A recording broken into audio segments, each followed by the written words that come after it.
you start us. Yeah, hey, Matt, how are you? Good. How are Good. you? Update on Sasha? Yeah, everything should be good. He practiced yesterday, so didn't do everything yesterday. Made sure we had a sub for him anytime he wanted to get out, but should be full go today. In the games you played without him, did that empower other guys? Does that make you better now? You'd said earlier on when you deal with disruptions, it's tough in the moment, but it makes you better in the long run. How do you Yeah. feel like that might be true now? Well, yeah, I think when you saw Eric Hunter didn't play and Jaden Ivey didn't play early in the year, you get more of an opportunity. There's other guys that get more of an opportunity, and then how they come back, into the mix, and who plays well and who's productive and who plays well together. All those things come into play. So, yeah, well, we'll see. For us, it's when guys get those kind of minutes and they get more of an opportunity because a guy's out, like that's only going to help you, help the cause. And so we've had some guys, I think do some good things, in his absence. And then obviously it's an adjustment when someone's averaging 30 minutes, they leave the lineup for 3 games, and it's an adjustment when they come back. And you just kind of feel your way through it and see where he is more than anything, because that's going to be the question is really his adjustment, just like other people's adjustment when he left. Right. That segues into my next question. Do you anticipate him walking right back into that starting role, 30-minute game type of deal, or is this going to take some time? That's a good question. I really don't know. I got to watch him play in the game and see how he does. Sometimes when you don't have the reps, it's not as much. It's the physical as just you just haven't had the reps. You hear it all the time in football with guys and say, hey, like he wasn't with the ones this week. He wasn't even with the twos. He's our 3rd string quarterback. He got no reps. And people are like, oh, what are you talking about? Like, he's in practice, isn't he? Well, both of them can't do it. Like, you just can't have 3 quarterbacks out there getting the reps, with your starting, unit. You just can't. Well, the same kind of boats, when you're over in the Hampton Inn, you definitely don't get any reps. You got 10 days where you did nothing. And so like now, even though he knows what he's supposed to do, he still didn't get those. And he's still, you lose a little bit, you have slippage. And so, just kind of playing it by ear and kind of seeing how he is and seeing how other people play. It's a gauge. It's like most anything. Like you're waiting for them to give you the answer. Yeah. Just follow up on my first question. You guys ran a lot of stuff for Jaden here the last couple of games. It looked like you put Brandon into some of Sasha's role a little bit. Does that make you a better offensive team now that those guys have been asked more of here the last couple of games offensively? Yeah, it still for us comes down to the decision making. You have to be able to get in those positions and make good decisions. And I think that's what we got to just keep working at as a group. No matter who's coming off. You used the word role. We run different actions for different people because it plays to their strengths. And now maybe somebody else gets some of that in somebody else's absence. But we're really just running actions. Sometimes we're running actions for our guys. Sometimes we're running actions because we think the other team struggles defending that particular action. So sometimes it's both. And just trying to gauge what we watch on film and watch of our opponent, but also trying to stay to the strengths of our team. But when the ball goes in, it looks really good. When you take care of the ball, it looks really good. When you don't, when you're careless, sometimes you want to go back and say, why did you run that action? It's not working. Well, the guy with the basketball is being careless, or the guy with the basketball doesn't see who's open, or the guy with the basketball is not reading the defense. And then you got to go back to the drawing board and work with that person. And if they still struggle with it, you normally just get away from that action with that person. If they don't and they start to make progress, now you can. So a lot of things that you're trying to do to get guys free and get guys looks, but it starts with the decision-making for the execution piece of it. What are the hot buttons, I guess, against Northwestern in terms of the matchups and stuff? Yeah, well, I think they have a very versatile group, and obviously they got off to a great start and were ranked and had 3 great wins. And, just like everybody else in this league, you get into 2, 3, 4 week stretches where, you're just playing like the NBA East. It's really difficult. And, they've been right there in a couple games. Going down the stretch, they've dominated a couple halves against great teams, and they've had a poor half after they've played great in the first half. And so just like a lot of us, trying to find that consistency across the board for that, their group. Like Audige has 25, at Ohio State. Boo Boo, he has 30 against Michigan State. Pete Nance and Behrens are big guys that are versatile, that can shoot the basketball. Pete Nance can obviously make some plays. They can do a lot of different things defensively, with that length. Young is good, and in the post, got a great up and under, can score around there, is, very, very crafty. And then obviously Miller Kopp, is a lot better than you think he is. He can drive the basketball, he can make pull-ups. I think a lot of times guys that can shoot like that, they get pigeonholed into just that. They're a shooter. And he's a good player. And he's got a nice pull up through his shot fake. He can one-way drive to get to the rim. He can obviously shoot threes. You got to find him in transition. They have a good team. They have a versatile team. I think that's the one thing, that they have different guys step up on different nights. And it's not just like one guy all the time. And their balance and their versatility causes problems. And just one last thing for me. As a coach, do you worry about how often Jaden hits the floor really hard? Not real. I mean, obviously you don't want your guys, hitting the floor, but it is a contact sport. But yeah, when you get guys that, get airborne a little bit and aggressive driving, that they're going to go to the ground a little bit more than others. He seems to go down really hard, though. Yeah. It's a contact sport, and things like that happen. And, when you're that athletic and fast, and, you get into those scenarios, and, people are going to try to, he's getting to the rim, which is a good thing. He's going to the floor because, people, are going to defend the rim and try to stop people at that point, because the ball's obviously gotten too deep. I'm good. Thanks, Matt. Yep. No problem. Mike? Yeah, you're just thankful he gets up, right? There you go. I mean, the last 3 games, what did you miss about having Sasha on the floor? Obviously, his ability to shoot. And I think the one thing that happens with him when people take him out of the equation, it still helps us, because you don't have somebody out there taking bad shots. You don't have anybody out there, forcing the issue. He's a good post feeder. He's a good shooter. He knows what's going on. But, he's steady. And a lot of times when you have efficient, steady players, they make other people better. And so I think those are probably the areas on offense. Defensively, he knows, what he can do and what he can't do. And but like I said, the thing that worries me about anybody who's out, whether it's COVID related or injuries or, what, is the fact that you haven't practiced and you don't have the same reps. And practice is so important. So that will be interesting for him. And, you really got to be detail oriented, and you really got to keep it simple as you adjust back into the flow of things.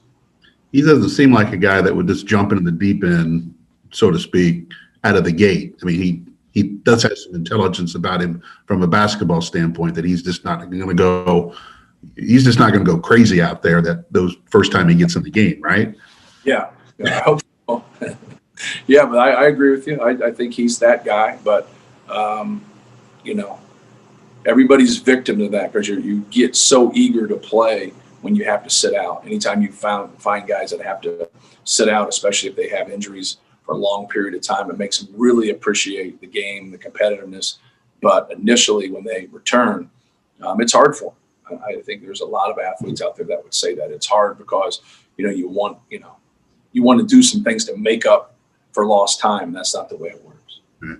Now that Nebraska's back playing or scheduled to play tomorrow, do you feel like you'll get that home game with Nebraska rescheduled at some point?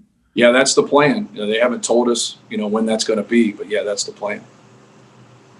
All right. Thank you. All right. Thank you. Tom, do you have anything? Yes, I do.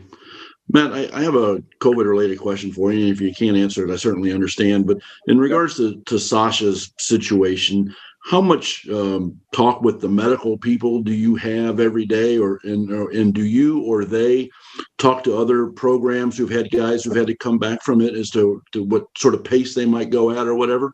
Right. I wouldn't say about in terms of the pace, but yeah, there's been a lot of dialogue, from within our conference and, our doctors with other institutions in our league, and their medical staff, training staff. And so obviously there's been, open, lines of communication and just trying to be transparent, trying to help each other. We've all had similar issues, but we've all had our differences. And I think that transparency has really helped. Thank you. And from when at practice, you'd mentioned you've pulled him out here and there, but his initial reaction to things, does he look good, feel good? Yeah, he looks fine. Yeah, he looks fine. Good. Thank We'll you, see Matt. Yeah, no problem. Oh, one other question about Jaden. He's had the ball in his hand a lot in the last few games, and obviously Ohio State, great finish, and Maryland had options. When you've gone back and looked at the film in the last minute or two of that Maryland game, what were your thoughts on what you saw and what you got? Yeah, well, leading up to the end, he got to the free throw line, he got layups, he got to the basket, and then in the one play, he just got stuck. He couldn't get by everybody, and he just had to make the next play, and the clock was going down. And so at that time, I think it was like 5 or 6 when he took that shot. You just like to have that one back. And then the other time, see the thing that happens in Ohio State is for him to drive, and he settles and he nails the three, and then that's a beautiful thing, right?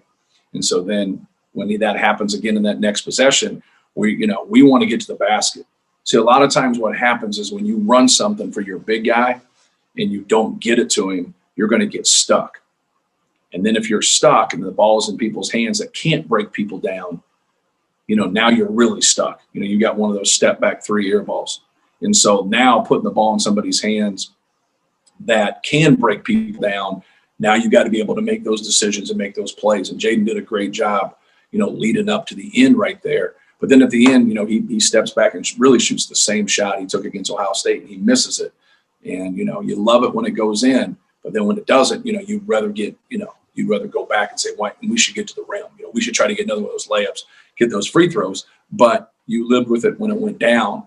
You got to live with it when it doesn't go down. But the one possession we like to have back, and that's on me too, is we were just trying to isolate him and get him to the well on the one, but he got stuck. And when we had probably him and a couple other guys, we probably had 6 to 8 possessions in the game where we got stuck. And then while we were stuck, people had to help us and get us out of a jam, and we still shot the basketball. And those are empty possessions that, that we just got to, work on.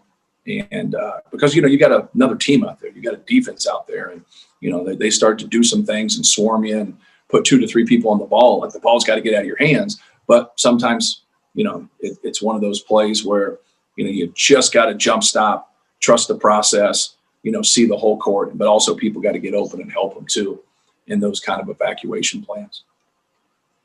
Thank you, Matt. Yeah, no problem. Coach, I got just one from me. Obviously, Northwestern has struggled over the last month or 2 months, losing 8 straight, but they've been close in a couple of those games. You mentioned their versatility, but what are some of the challenges that they're going to present you on both sides of the ball? Well, they run a lot of stuff. They do a really good job, and they run a lot of really good action, whether it's getting the ball inside, ISO and their guards, pin downs, just a lot of misdirection, just quality sets that put the defense in a bind. Defensively, they've done a good job. They give a lot of attention to the post. They'll scrape, they'll run at you, they'll double big to big. They'll give you some different looks and how they handle Travion and Zach. And so for us, you got your hands full because you have to really rely on your defensive principles. We can't walk through, all 60 of their plays. And, but you just got to get the meat and potatoes of what they're doing. They have a lot of similar stuff that other people run, even some of the same stuff that we run because we all steal from each other. So we're going to have to be detail oriented, and we're going to have to rely on our defensive principles because you're just not going to be able to go through and run every single solitary thing that they do. Appreciate it, Coach. Thank you. No problem. Thanks. I've got a question, Matt. We knew that you guys, your freshman class was going to be really good. Have you been at all surprised at the incredible impact they've made so far this year? A little bit, yeah. Yeah, I think the two redshirt freshmen, I think they have a little bit of an advantage, and I think you can see that in the experiences they had. People try to use it against us in recruiting, but like, I just want somebody to have a good career. And when they first come in here, like, it's not like I'm like, hey, I'm going to redshirt this guy. When you just see that, like, man, it's overwhelming. Like it just really, people don't really understand it. They think it's easy. It's not easy, and it's overwhelming. And so when I see that with young guys, I'm like, man, just being able to go through your first year and develop and get adjusted to college and academics and lifting and conditioning and running plays and whatever it might be at each school, it helps you. I think Brandon and Mason has really helped them. Zach was like in the summer, like just improving right in front of your eyes. Mm-hmm. Like just when we started those workouts to the fall, like, you in a week's time, like he would make a big jump. Like Zach's really, really improved. Jaden had a setback in the spring before he got to us because he was injured. Then obviously he has another setback. And then Ethan Morton had the setback because of mono. But I'm excited. I'm excited about where they are right now. I'm excited about where we're going because all those guys work and all those guys put in a lot of time. And that's refreshing because a lot of times when you're overwhelmed, normally what suffers is, the time you put into your game. And that hasn't suffered with our guys. Like they watch extra film. They listen. They're trying to do things. They don't have that foundation. And that's what we're trying to build. And that's what stinks now because you want to really keep their legs fresh, but yet you don't want slippage and you want them to be fundamentally sound and build habits. And we're so young, you don't want to lose some of those habits, or you want to keep building those things, but you also don't want to be out there in practice for 3 hours every single day. It wears them out. Is there any, are they at all comparable to the baby Boilers? Very different. We don't have anybody quite like Juwan Johnson. None of those guys are like Robbie Hummel. Like none of them are like Etuan Moore, and just, Robbie Hummel and Etuan Moore were our leading scorers as true freshmen. Like they didn't have on that team, our two sophomores that played on that team was Keaton Grant and Chris Kramer. And we just had a good, solid group, but we were so young. But like Travion Williams for us has been really good. He's really, especially in second halves, but he's been really good. So like they have somebody, that is older. Eric Hunter is a good defensive player. Like he's been able to guard some pretty tough dudes. And so that really helps those guys right there. They got a really good rebounder. They got a really good defender right there. And that offsets some things for those guys because that was the struggle for those guys, but they had Keaton Grant and then Chris Kramer. Both those guys were pretty good defensive players. And that offset, some of the things for them. But Juwan was very unique. But Juwan, where he was when he was a freshman versus where he was at the end was two totally different guys. He really got good. All right. Thank you, Matt. Yep, no problem. Thanks, guys.